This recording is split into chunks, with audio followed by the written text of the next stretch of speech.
Inilah contohnya kan kawan. Nah, ini dimakan ulat nih kan, terputus. Ini contoh kumbang nih kan.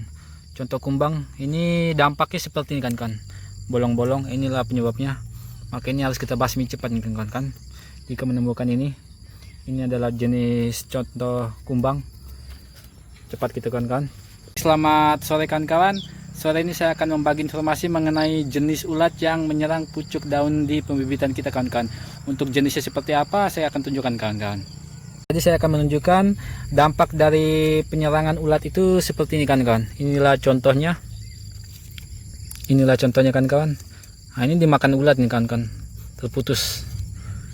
Ini contoh kumbang nih kawan. Contoh kumbang ini dampaknya seperti ini kan, bolong-bolong. Inilah penyebabnya.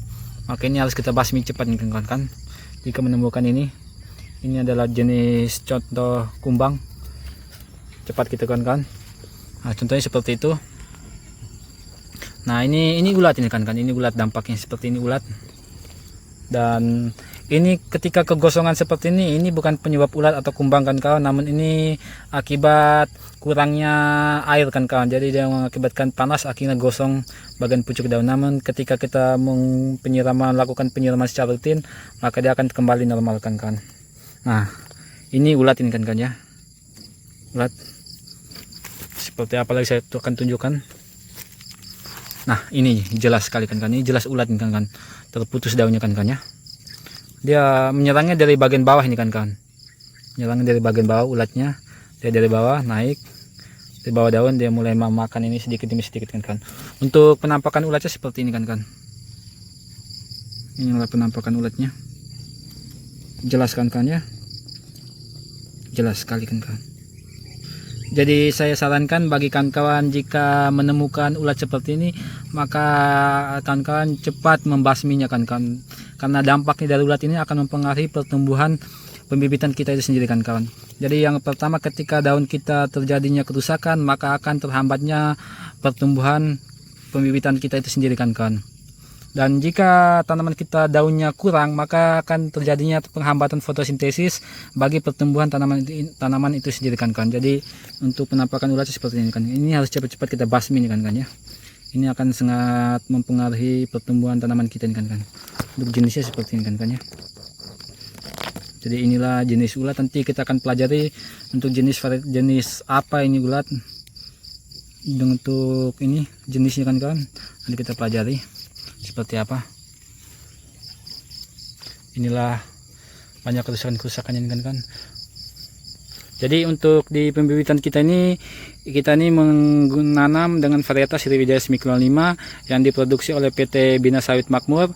Untuk jumlah pembibitan kita ini kan kawan, jumlahnya ada 500 butir yang kita semai dengan mendapatkan bonus 35. Namun ada beberapa afkir. Ini contoh afkirnya kan kawan. Ini afkir. Ini kayaknya afkir juga ini kan. Pertumbuhannya terhambat, beda dengan pertumbuhannya yang lain, tidak seragam. Namun ini ada yang gagal juga kan, gagal kosong. Nah, ini seperti inilah ulatnya kan. Dia mulai manjat. Ini dia mulai manjat.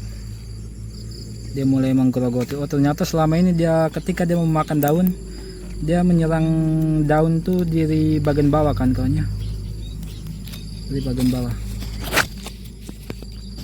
Seperti ini. Wow. Ini adalah jenis ulatnya kan.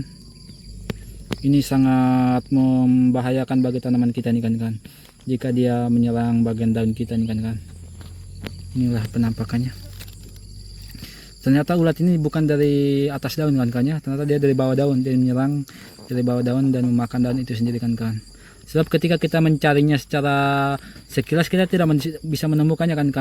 Ketika kita mencarinya dengan teliti, kita menemukannya kan. Sebab dia bersembunyi di bagian bawah daun seperti ini kan ya. Di bagian bawah daun kan ya. Jenis ulatnya kan. Jadi saya sarankan bagi kawan-kawan jika menemukan ulat seperti ini cepat dibasmi nih kawan. Sebab untuk jenis ulat ini sangat merusak atau mengganggu tanaman kita nih kawan. terutama bagian daun itu sendiri kawan-kawan. Sebab kita harus pahami bagian daun itu adalah bagian yang paling signifikan bagi setiap tanaman kawan-kawan. Sebab dari daun itu